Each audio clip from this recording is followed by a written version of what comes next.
చూడండి స్టార్ట్ అయింది.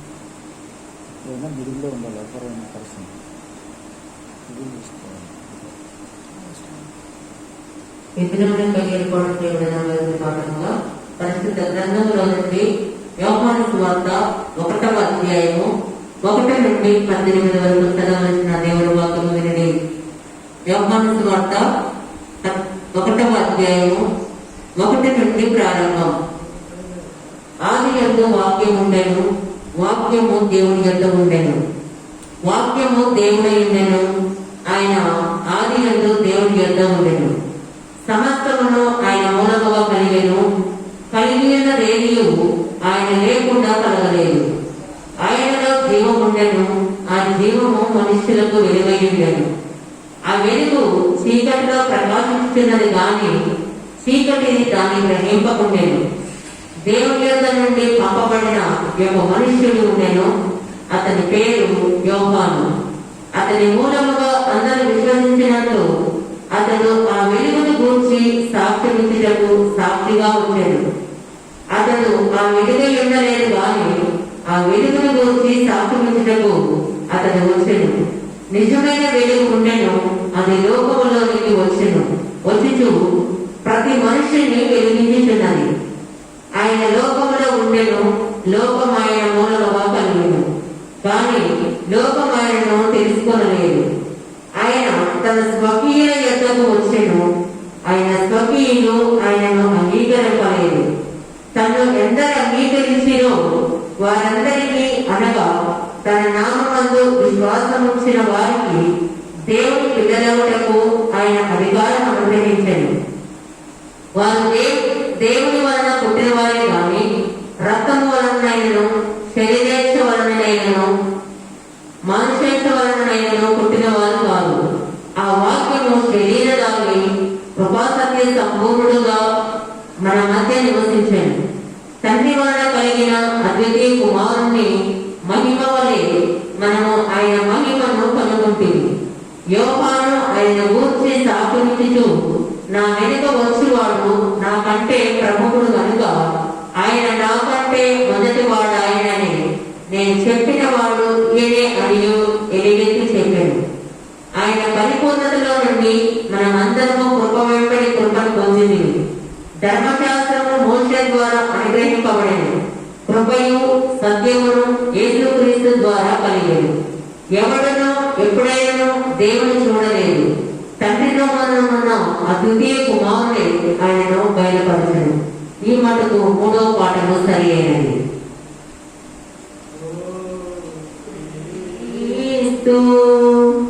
నీకు స్తోత్రములు చెల్లించుచున్నాము.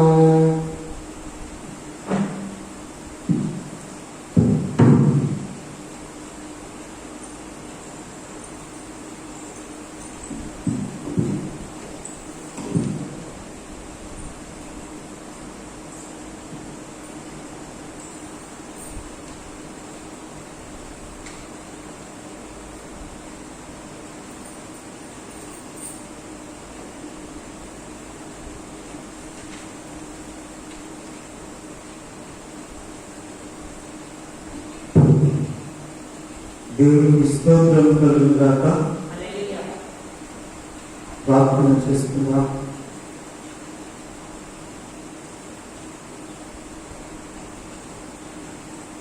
మహోన్నతుడు గారి తండ్రి, ప్రేమ నమ్మకం కలిగిన మా ప్రియ ప్రభువా, మా రక్షక, నీ నామములకు వేలాది వందనాలు చెల్లిస్తా ఉన్నాను. ఈ యొక్క ప్రభువా, ఈ త్రిత్వ ఆదివారమున నీ మాటలు ధ్యానిస్తుండగా మాతో నీవు మాట్లాడు, నీ మాటలు మాకు ఆశీర్వాదకరంగా మార్చుకుని ప్రార్థిస్తూ యేసు నామమున అడుగుచున్నాము తండ్రి. ఆమేన్.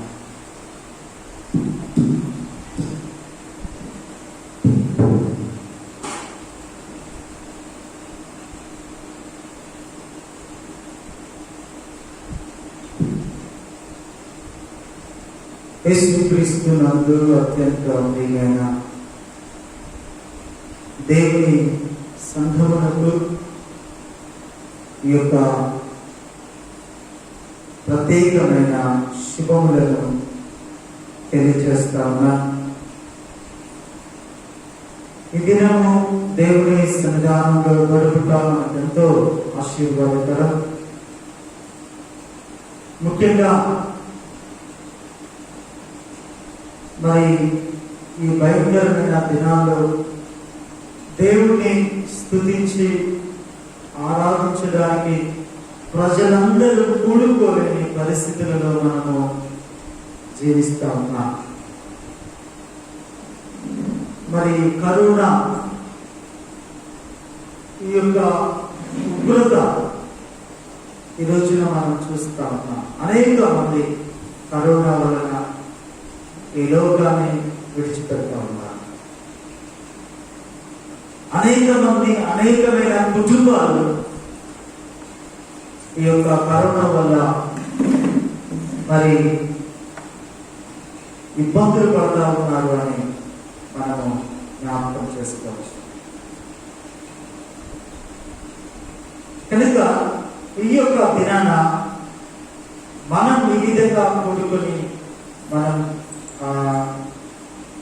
దేవుని స్తుతించడానికి ఈ యొక్క మాధ్యమం ద్వారా దేవుడు ఇచ్చిన గొప్ప అవకాశాన్ని బట్టి దేవునికి నా యొక్క నిండు కృతజ్ఞతలు తెలియజేస్తా ఉన్నాను. పోయిన ఆదివారం మన యొక్క అంశము పరిశుద్ధాత్మ రమ్ము మమ్మను నూతన పరుషము అనే అంశాన్ని మనం చూసాం. ఈరోజు దేవుడి ద్వారా త్రిత్వ ఆదివారము, ట్రినిటీ సండే. ఈ యొక్క ట్రినిటీ, త్రిత్వము అనేది అర్థం చేసుకోవడము చాలా అవసరము. ప్రపంచవ్యాప్తంగా అనేక సంఘాలలో ఈ ట్రినిటీని అర్థం చేసుకోవడంలో అనేక మంది అనేక రకాలుగా భావిస్తూ ఉన్నారు. కొంతమంది యేసునామ సంఘము, వారు తండ్రిని నమ్మరు, పరిశుద్ధాత్మ నమ్మరు, యేసే దేవుడు అంటారు. కొంతమంది యెహోవాయే దేవుడు, యేసు క్రీస్తు ఆయన కుమారుడు, పరిశుద్ధాత్మ కూడా వారు గుర్తించారు. వారిని మనం యెహోవా సాక్షులు అని మనం పిలుస్తాం. సో వివిధ రకాలుగా ఈ రోజున త్రిత్వాన్ని ప్రజలు అర్థం చేసుకుంటా ఉన్నారు. దేవుడు బిడ్డలారా, ఈ యొక్క దినాన మనమైతే మీరు ఏ విధంగా దేవుడిని అర్థం చేసుకుంటా ఉన్నారు? త్రిత్వ దేవుడు ఏ విధంగా అర్థం చేసుకుంటా ఉన్నారు మనము జ్ఞాపకం చేసుకోవాలి. మనము త్రిత్వాన్ని నమ్మాలి.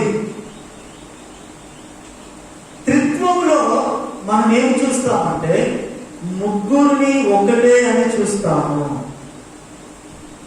ముగ్గురు మూడు రకాల దేవుళ్ళు అని చూడం.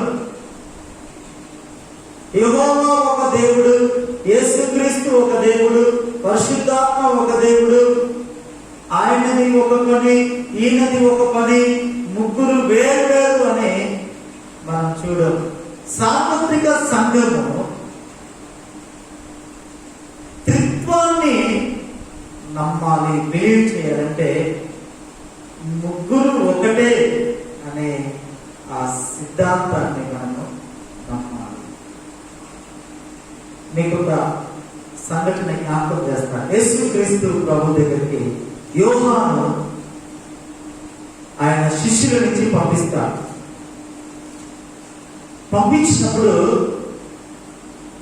శిష్యులు యేసు ప్రభు దగ్గరికి వచ్చి అడుగుతారు. మత్తయి సువార్త 11వ అధ్యాయంలో శిష్యులు వచ్చి యేసు ప్రభు అడుగుతారు. ఏమంటారంటే, రాబోవాడు నీవేనా, మేము మరి ఒకరి కొరకు కనిపెట్టాలా? ఈ మెస్సియగా నీవేనా వచ్చింది, లేదా ఇంకా మేము కనిపెట్టాలా? యేసు ప్రభు దగ్గరికి యోహాను శిష్యులు పంపిస్తాడు. యోహాను చాలా ఆశ్చర్యం పంపిస్తాడు. అప్పుడు యేసు ప్రభు ఇచ్చిన జవాబు మనందరికీ కూడా అది చాలా ఉపయోగకరమైనది. యేసు ప్రభు ఏమంటారంటే 6వ వచనంలో, నా విషయమై అభ్యంతర పడని వాడు ధన్యుడు అని చెప్పాడు. దేవుడికి స్తోత్రం. యేసు ప్రభు ఏం చెప్పాడంటే, ఎవరైతే నా గురించి అభ్యంతరపడరు, అభ్యంతరాలు అంటే ఏంటి? సందేహాలు. యేసు ప్రభు దేవుడైనా కాదా? యేసు ప్రభు స్వస్థపరుస్తాడా లేదా? నాకు బాగవుతుందా లేదా? నేను ఇంతకాలం దేవుడి దగ్గరికి వస్తున్నా, నాకేమైనా ఉపయోగం ఉందా లేదా? నేను పరలోకం వెళ్తానా వెళ్ళనా? అసలు యేసు ప్రభు తండ్రి కుమార ముగ్గురు ఒకటేనా కాదా? అభ్యంతరం, సందేహం. పేతురు కూడా సందేహపడ్డాడు. పేతురు కూడా సందేహపడ్డాడు. తోమా సందేహపడ్డాడు. ఆయన లేచి ఉన్నాడు, మేము చూచామంటే లేదు నేను నమ్మనన్నాడు తోమా కూడా. ఈ రోజున క్రైస్తవ సంఘం కూడా అభ్యంతరాల మధ్య జీవిస్తా ఉంది. అపనమ్మకం మధ్యలో ఉన్నారు ప్రజలు. అవిశ్వాసంతో నింపబడ్డారు, వృద్ధితనంలో నింపబడ్డారు.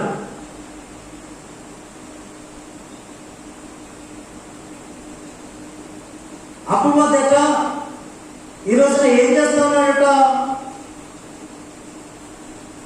సాతాను తానే వెలుగుదూత వేషము వాడు ధరించుకొని ఉన్నాడు. మన యొక్క నేత్రాలకు గుడ్డితనాన్ని కలుగు చేస్తా ఉన్నారు. చాలా మంది చాలా నమ్మకంగా ఉంటారు, సడన్ గా వాళ్ళ నమ్మకం కాస్త పోయింది. అంతవరకు చాలా నమ్మకంగా కనిపిస్తారు. ఏదైనా సమస్య వచ్చినప్పుడు, ఏదైనా ఇబ్బందులు ఎదురైనప్పుడు వాళ్ళ విశ్వాసం అంతా ఏమైపోయిందంటే లాస్ అయిపోయింది. ఇంకా విశ్వాసం కనబడదు వాళ్ళలో.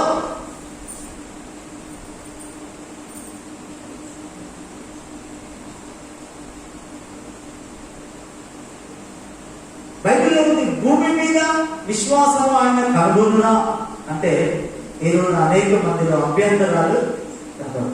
అభ్యంతరం యోహాను శిష్యులిచ్చి పంపిస్తాడు. యేసు ప్రభువు అన్నాడు, మీరు చెప్పండి, ఇగో గుడ్డి వాళ్ళు చూపు పొందుతున్నారు, గుడ్డి వాళ్ళు నడుస్తున్నారు, కుష్ఠరోగులు బాగవుతున్నారు, చనిపోయిన వాళ్ళు లాక్కొడుతున్నారు, మీరు ఏమి చూడవచ్చింది నేను వెళ్ళున్నా.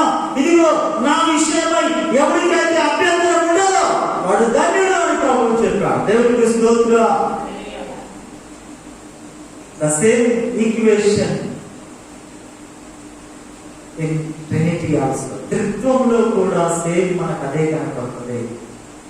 ఈరోజు త్రిత్వం విషయంలో అనేక మందికి సందేహాలు ఉన్నాయి, అనేక మంది భ్రమపడుచున్నారు, అనేక మంది సందేహపడుచున్నారు. ఏం చేయాలి?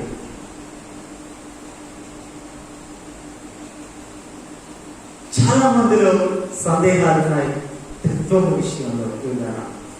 యేసు ప్రభు దానికి జవాబు చెప్పాడు, నా విషయంలో అభ్యంతరం పడకూడదు. చూచి నమ్మిన వాళ్ళకంటే ఎవరైతే చూడకుండా నమ్ముతారో వాళ్ళు ధన్యులని ప్రభు చెప్పాడు. దేవునికి స్తోత్రం. చూడకుండానే నమ్మిన వాళ్ళు, చూడకుండా నమ్మిన వాళ్ళని. విశ్వాసం అంటే ఏంటంటే కార్యం జరగకముందే జరిగింది అని నమ్మడం.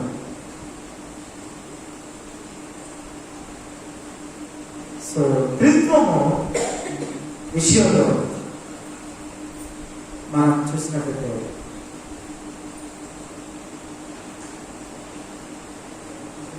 త్రిత్వము గురించి మనం చూస్తే ట్రినిటాస్, లాటిన్ భాషలో ట్రినిటాస్ అని పిలుస్తారు. ట్రినిటాస్ అంటే త్రీ ఫోల్డ్ ఆర్ లేదా 3 in 1, ముగ్గురు ఒకటే అనే అర్థం వస్తుంది. త్రిత్వము అనే మాట లాటిన్ భాషలో ట్రినిటాస్ అని పిలువబడేది. ట్రినిటాస్ అంటే ముగ్గురు ఒకటే, ట్రినిటీ, 3 in 1 అనే అర్థం వస్తుంది.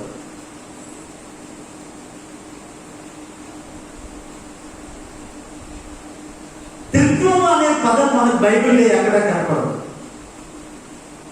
త్రిత్వం అనే పదం మనకు బైబిల్లో ఎక్కడ కనపడదు. కానీ మన నమ్మకం ఒక్కడే దేవుడు. మన నమ్మకం ఏంటి? One God. ముగ్గురు కాదు, ఒక్కడే అని మనం నమ్మాలి. దేవునికి స్తోత్రం. ఏం నమ్మాలి? ముగ్గురు కాదు, ఒక్కడే. మనిషిలో ఏముంటాయండి? మనిషిలో శరీరము, ప్రాణము, ఆత్మ. ఒక మనిషిలో ఎన్ని ఉంటాయి? 3 ఉంటాయి.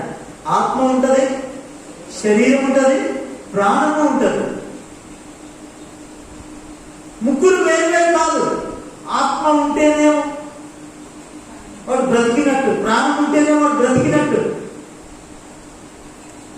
ఈ ముగ్గురుగా మనం చూడటానికి వీలేదు. ముగ్గురు ఒక్కరే. ఆత్మ, శరీరము, ప్రాణము 3 పెనవేసుకొని ఉన్నాయి. మూడింటిని మనం ముగ్గురుగా చూడడానికి అవకాశము లేదు. 3 ఒక్కరిలోనే ఉన్నాయి, ఒక్కటే అని మనం భావిస్తాం.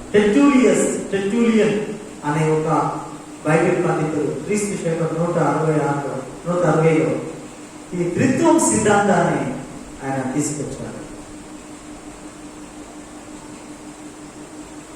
ఈయన ఈ త్రిత్వ సిద్ధాంతాన్ని ప్రపంచానికి పరిచయం ఆయన చేసి ఉన్నాడు. The father, the son, holy spirit. తండ్రి, కుమార, పరిశుద్ధాత్మ. త్రిత్వంలో మనం ఏం చూస్తున్నామంటే తండ్రి, కుమార, పరిశుద్ధాత్మ. తండ్రి, కుమార, పరిశుద్ధాత్మ. త్రిత్వాన్ని వివరించడానికి కూడా అది దేవుని జ్ఞానం అవసరము. ఎందుకంటే త్రిత్వాన్ని వివరించడం అంటే అనంతుడైన దేవుణ్ణి మనము వివరించడమే అవుతుంది. ముగ్గురు వ్యక్తులుగా ఉంటూ ఏక దేవుడిగా పిలువబడుతా ఉన్నారు. దేవునికి స్తోత్రం.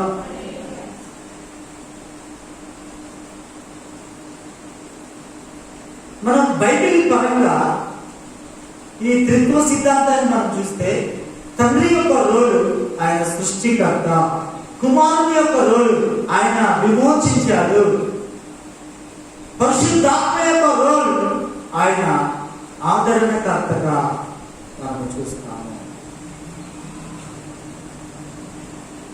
దేవుని బిడ్డలారా, ఈరోజు మనము పాత నిబంధన పాఠంలో మనము చూసినట్లయితే దేవుడు ఎవరు అంటే, దేవుడు ఎవరు, ఆయన ఎలా ఉంటాడు అంటే, అక్కడ మనము ఆది కాండము 1వ అధ్యాయంలో 26వ వచనంలో మనం చూస్తే అక్కడ త్రిత్వం మనకు కనపడుతుంది. 26వ వచనంలో అక్కడ ఏముందంటే మన స్వరూపమందు. మన అంటే ప్లూరల్ వర్డ్. మన అంటే అక్కడ ఇంకా వేరే వాళ్ళు కూడా ఉన్నారు. దేవుడు తనతో తను మాట్లాడుతూ ఉన్నాడు. మన స్వరూపమందు. మన అంటే అక్కడ ముగ్గురు ఉన్నారు అని మనము అర్థం చేసుకోవచ్చు. ముగ్గురు కలిసి పనిచేస్తారు. ముగ్గురు కలిసే ఉన్నారు. మన స్వరూపంలో అని అక్కడ దేవుడు జ్ఞాపకం చేస్తున్నాడు. మన అంటే అక్కడ ముగ్గురు కనపడుతూ ఉన్నారు. మనము యోహాను సువార్తలో చూసినట్టయితే అక్కడ ఏమి రాయబడింది? ఆదియందు వాక్యం ఉండెను, వాక్యము దేవుని యందు ఉండెను, వాక్యమే ఆది అందు ఏముందట? ఆది అందు ఏమున్నది? ఆది అందు వాక్యం ఉంది. ఆది అందు వాక్యం ఉండదు. వాక్యం ఎక్కడుంది? దేవుని యందు ఉంది. వాక్యం ఏమైంది? వాక్యమే దేవుడు. ఇక్కడ 3 మనకు కనబడుతున్నాయి. ఆది అందు వాక్యం ఉండదు, వాక్యము దేవుని యందు ఉండెను, వాక్యమే దేవుడై ఉండెను. అక్కడ 14వ వచనంలో ఏమని రాయబడింది? 14వ వచనం చదవండి.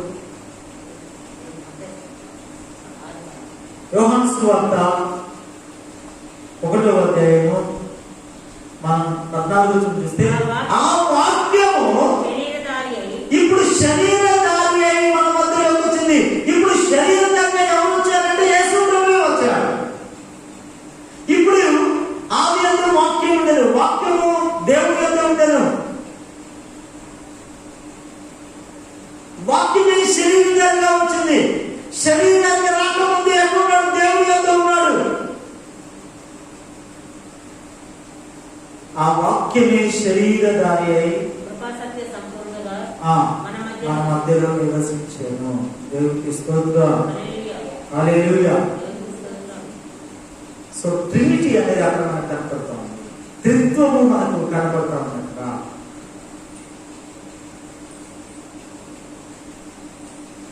మనము పత్రిక పాఠంలో ఇంకా మనం చూస్తే 2వ కొరింథీ పత్రిక 13వ అధ్యాయం ప్రకారం ఇంకా మనం అక్కడ చూసినట్లయితే 11 నుంచి 14 వచనం మనం అక్కడ చూస్తే అక్కడ 3 గురించి రాయబడి ఉంది. దేవుని ప్రేమయు, ప్రభు అయిన యేసుక్రీస్తు కృపయు, దేవుని ప్రేమయు, పరిశుద్ధాత్మ సహవాసము. ఇక్కడ పౌలు ఎలా దీవిస్తున్నాడు అంటే యేసుక్రీస్తు గురించి, యేసుక్రీస్తు కృపయు, దేవుని ప్రేమయు, పరిశుద్ధాత్మ సహవాసము. వాస్తవానికి పౌలు సౌలుగా ఉన్నప్పుడు ఆయన ఒక యెహోవా సాక్షి, ఒక యూదుడు, లేదా ధర్మశాస్త్రము ఆయన ఆచరించేవాడు. ధర్మశాస్త్రాన్ని చదివేవారు. యేసు ప్రభువును గుర్తించలేదు. ఎందుకంటే యోహాను అంటాడు, ఆయన తన స్వజనుడు ఎదుగు వచ్చాను కానీ తన స్వజనుడు ఆయన ఏం చేయలేదట? అంగీకరించలేదు. They are not recognized his birth. ఆయన పుట్టుకను గుర్తించలేదు. ఆయన మెస్సియాగా ప్రపంచము గుర్తించలేదు. సో సౌలుగా ఉన్న పౌలు ఏం చేశాడు? క్రైస్తవ సంఘాన్ని హింసించాడు. అంతకుముందు ఆయన యొక్క దేవుడులారా ఆయన ఎవరు అంటే యెహోవా సాక్షి, యెహోవా దేవుడిని నమ్మే ఒక వ్యక్తి. కానీ యేసు ప్రభువు చూశాడు. దమస్కు మార్గంలో మనం చూస్తే పౌలుకు దర్శనంలో కనపడింది. దర్శనంలో యేసు ప్రభు చెప్తా ఉన్నాడు, సౌలా సౌలా నీ వేళాలలో హింసించుచున్నావు అంటే పౌలు అంటాడు, లేదా సౌలు అన్నాడు, ప్రభువా నీవు ఎవరు అంటే ఆయన ఏమన్నాడు తెలుసా? నీవు హింసించుచున్న యేసును. అంతవరకు సౌలు యొక్క తీరి ఏంటి? సౌలు యొక్క సిద్ధాంతం ఏంటి అంటే యేసు ప్రభు దేవుడు కాదు, యేసు ప్రభువును ఆయన గుర్తించలేదు. కానీ ఎప్పుడైతే దమస్కులో సౌలు ఈ దర్శనాన్ని చూశాడో అప్పుడు సౌలు యేసు ప్రభువును గుర్తించాడు. యేసు ప్రభువు కొరకు పనిచేశాడు. యేసు ప్రభువు కొరకు దెబ్బలు తిన్నాడు. ఆయన సాక్ష్యం ఇస్తా ఉన్నాడు. ప్రభు అయిన యేసుక్రీస్తు కృపయు, దేవుడి ప్రేమయు, పరిశుద్ధాత్మ ఈ దీవెనలో 3 మనం తీసుకొస్తున్నాము. అంటే 3 in 1, 3 ఒక్కటే. హల్లెలూయా. ఎవరండి? 3 ఒక్కటే. మనం చూస్తాం ఆదికాండం 18వ అధ్యాయంలో అబ్రహాముకు దేవుడు దర్శనమిచ్చినప్పుడు అక్కడ 3 కనపడతారు. ఆదికాండం 18వ అధ్యాయంలో 2వ వచనంలో మనం చూస్తే అతడు కన్నులెత్తి చూచినప్పుడు ముగ్గురు మనుషులు అతని ఎదుట నిలువబడి ఉండేది. కానీ అబ్రహాము ఏమని పిలుస్తున్నాడు తెలుసా? 3వ వచనంలో అతను నేలమట్టుకు వంగి ప్రభువా అంటున్నాడు. ప్రభువా అంటే ఏకవచనం, ప్రభువులారా అన్నాడు. అంటే అక్కడ అబ్రహాము ప్రభువులారా అని ముగ్గురిని సంబోధించలేదు. అబ్రహాము ఏమంటున్నాడు తెలుసా? ప్రభువా నీ కటాక్షము నా మీద ఉండాలి. దేవునికి స్తోత్రం. ప్రభువులారా అనలేదు, ముగ్గురు ఒక్కటే అంటారు. ఇది ఒక ఎగ్జాంపుల్ ప్రియులారా. త్రిత్వం అనేది ఒక ట్రయాంగిల్ బొమ్మలాగా ఉంటది. ట్రయాంగిల్ బొమ్మ ఎలా ఉంటది? అక్కడి నుంచి ఇటు గీస్తా, ఇటు గీస్తా, ఇటు నుంచి పైకి గీస్తా, మూడింటికి సంబంధము ఉంటది. ఒక్కటి తీసేసిన అది త్రికోణమితి కాదు. ట్రయాంగిల్ అనేది ఏ ఒక్కటి తీసేసినా మిగతాది ట్రయాంగిల్ అని కాదు, త్రిత్వము కాదు. ఇక్కడ ముగ్గురు కనపడతా ఉన్నారు. మనం పరిశుద్ధ గ్రంథంలో చూస్తాం ప్రియులారా. మత్తయి సువార్త 3వ అధ్యాయం 16వ వచనంలో మనం చూస్తే యేసు ప్రభువు బాప్తిస్మం పొందినప్పుడు అక్కడ ఒక కార్యము జరిగింది. యేసు బాప్తిస్మం పొందినప్పుడు 16వ వచనంలో ఇదిగో ఆకాశం తెరబడి దేవుని ఆత్మ పావురం వల్ల అతని మీదకి వచ్చింది. ఇదిగో ఈయనే నా ప్రియ కుమారుడు, ఈయన నేను ఆనందించుచున్నాను. ఒక శబ్దము ఆకాశం నుండి ఇక్కడ ముగ్గురిని మనం చూస్తాం. పరిశుద్ధాత్మ పావురంలాగా చూస్తాం. ఇక్కడ యేసుక్రీస్తు కుమారుడైన దేవుడిని చూస్తాం. ఆకాశం నుండి ఒక స్వరము, అది దేవుని స్వరం, దేవుని స్వరం మనం చూస్తాం. దేవుడి బిడ్డల ముగ్గురిని మనం అక్కడ చూస్తాం. తండ్రి, కుమారుడు, పరిశుద్ధాత్మ. తండ్రి అయిన దేవుడు కుమారుని గురించి చెప్తా ఉన్నాడు. ఈయన నా ప్రియమైన కుమారుడు, ఈయనేందు నేను ఆనందించుచున్నాను, ఈయనేందు నేను ఆనందించుచున్నాను.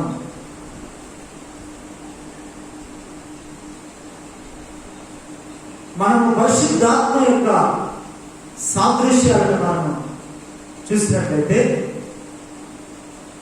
మనం నీళ్లను చూస్తాం. నీళ్లు, అదే నీళ్లు మేఘంలో కూడా మనం చూస్తాం. మేఘంలో ఉన్నవి ఏంటి? మేఘంలో ఉన్నవి నీళ్ళే. మంచు ఏంటి? నీళ్ళు. ఈ మంచు, ఈ మేఘము వేరు వేరు అని చెప్పడానికి లేదు. ఆవిరిలో, నీళ్ళలో నీళ్లు, ఆవిరి రెండు కలిసి కూడా మళ్ళా నీళ్ళే అవుతుంది. ఆవిరి ఏమవుతుంది? నీళ్ళే అవుతుంది.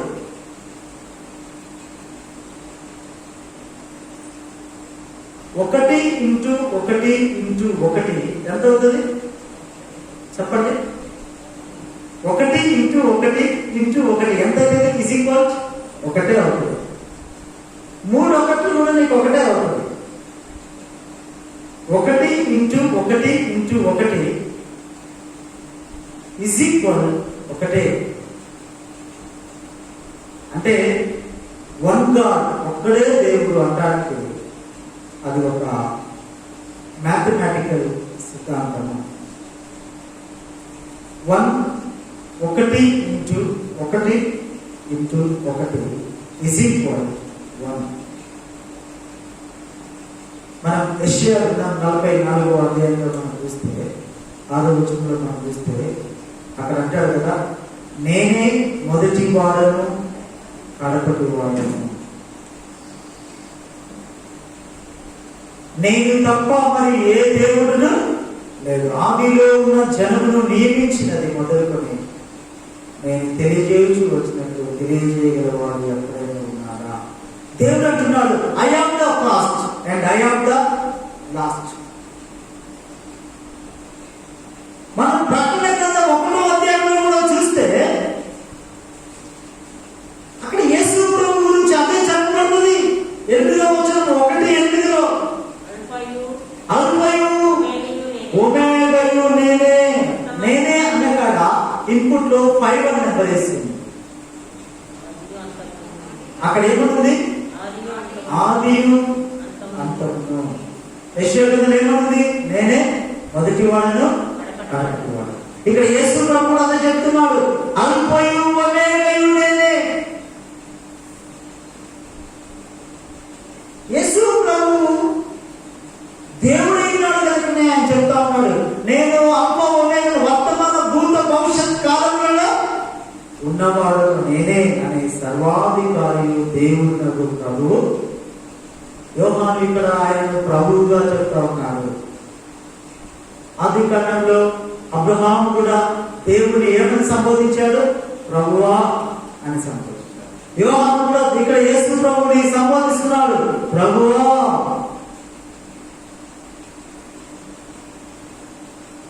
I am the first and I am the last. మొదటి వాడను కడపటి వాడను నేనే అని జ్ఞాపకం చేస్తాను. అది కాడ 3:22 కూడా దేవుడు అంటాడు, ఆదాము మనలో ఒకని వంటి వాడాయను అంటాడు. అది కాడ 11:7 వచనంలో మనం చూసినట్టయితే అక్కడ కూడా ఒక మాట మనము అక్కడ గమనించవచ్చు. అది కదా 11 మనము దిగిపోయి. ఇక్కడ ఏమని తెలియజేయబడింది అంటే మనము దిగిపోయి. మనము అంటే ఎవరు?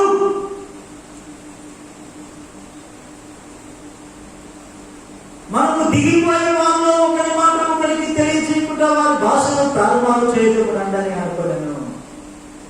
అప్పుడు యెహోవా 6వ వచనంలో 7వ వచనంలో చూస్తే మనము దిగిపోయి. సో దేవుని యొక్క ప్రియమైన వాళ్ళగా యేసు ప్రభు అనేక సందర్భాల్లో మనము యోహాను సువార్తలో మనం చూస్తే ఆయన అంటాడు, నేను తండ్రియు ఏకమై ఉన్నాము అని చెప్తాను. దేవుడికి స్తోత్రం. ఈరోజున క్రైస్తవ సంఘము మరి మనం నమ్మాలి. యోహాను 17:5 మనం చూస్తే అక్కడ యేసు ప్రభు అంటున్నాడు, లోకము పుట్టక మునుపు నీ యొద్ద నాకు ఏ మహిమ ఉండెను. యోహాను 3:13 ప్రకారం మనం చూసినట్లయితే అక్కడ మనం యేసు ప్రభు గురించి మనం చూడవచ్చు. మరియు పరలోకము నుండి దిగి వచ్చిన వాడే, అనగా పరలోకములో ఉండు, పరలోకములో ఉన్న ఆయన అని ఇక్కడ రాయబడింది.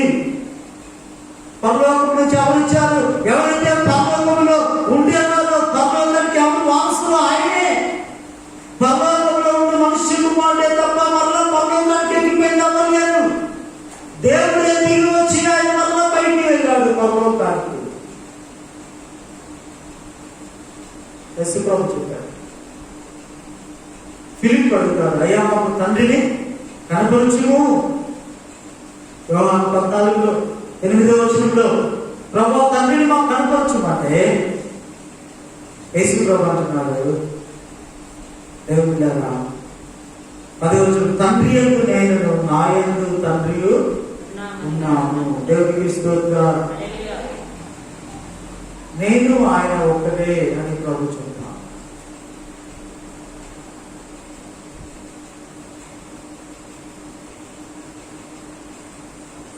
యెషయా 9:6 వచనంలో ఏమని రాయబడింది తెలుసా? యెషయా 9:6 ఏమని రాయబడింది? ఏలియాగా మనకు శిశువు పుట్టెను, కుమారుడు అనుగ్రహించబడెను. అక్కడ ఏమంటుందంటే దేవుడు ఉంటారా? ఆయన భుజం మీద రాజ్యభారం అనుగ్రహించబడను, ఆశ్చర్యకర ఆలోచనకర్త, బలవంతుడైన దేవుడు. హల్లెలూయా. ఏమంటారు యేసు ప్రభు గురించి? ఏమంటారు? బలవంతుడైన దేవుడు. నేను నమ్మట్లేదా? జ్ఞాపకం చేసుకో, ఆయనే దేవుడు. ముగ్గురు ఒకటి అంటానికి ఇది ఒక సాదృశ్యం. ఎవరు యేసు ప్రభు? ఆయన బలవంతుడైన దేవుడు.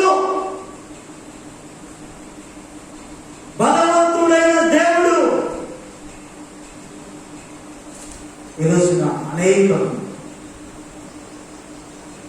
ఆయనను నమ్మని స్థితిలో అనేక మంది ఉన్నట్టుగా మనం జ్ఞాపకం చేసుకోవాలి.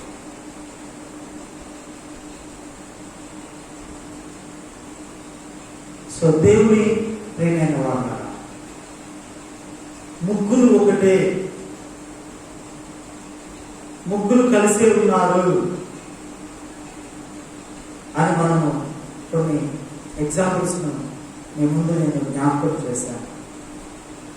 ఈ రోజున త్రిత్వము విషయంలో ఒకవేళ నీవు సందేహపడుతున్నావు, యేసు ప్రభు చెప్పాడు, నా గురించి సందేహము పడద్దు. సో మనలో పరిశుద్ధాత్ముడు ఉన్నప్పుడు మనకు దేవుని సంగతులు అర్థమవుతాయి. మొదటి కొరింథీ 2:11 చెప్తాడు, దేవుని ఆత్మకు అర్థమవుతాయి. సో ఈ దినాన ప్రియమైన దేవుని సంగమ సహోదరి సహోదరులుగా,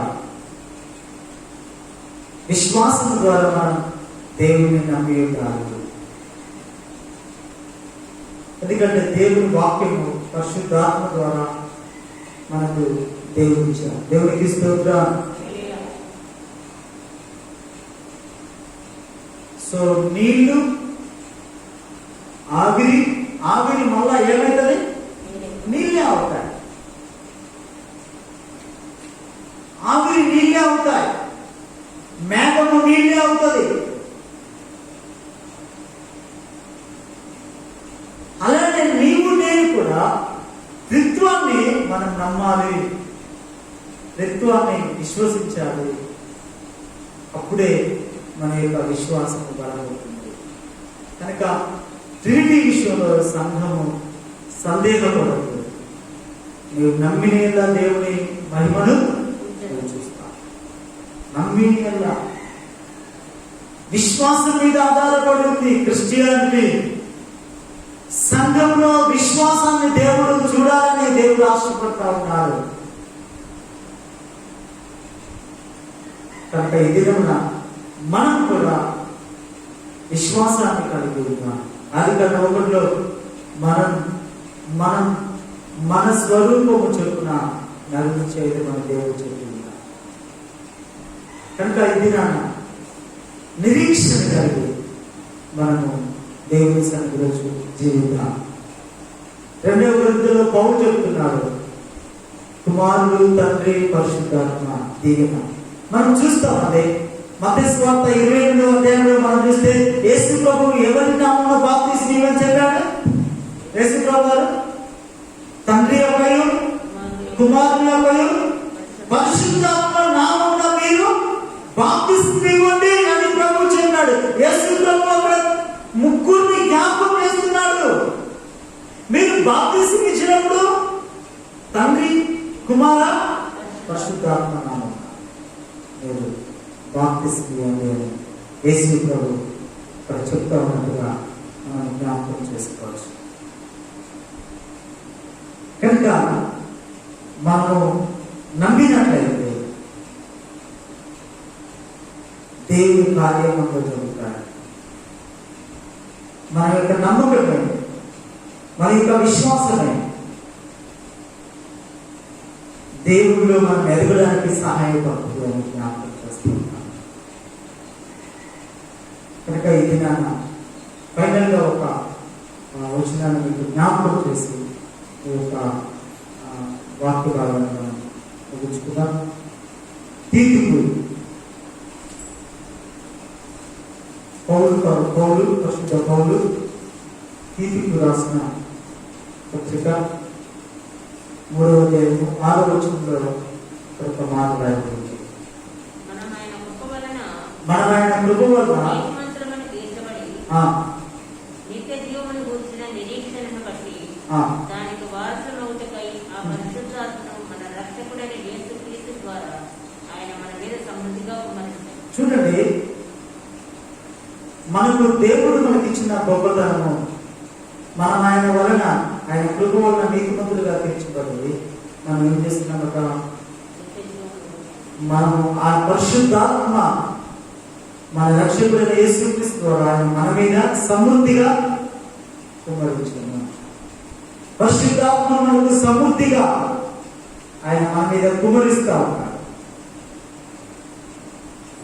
కనుక దినాన త్రిత్వాన్ని నీవు సందేహించకుండా ముగ్గురు ఒకటే అని మనం నమ్మాలి. విశ్వాసాన్ని మనం కొనసాగించడం అట్టి కృప దేవుడు మనకు దయచేయగాక. ఆమేన్.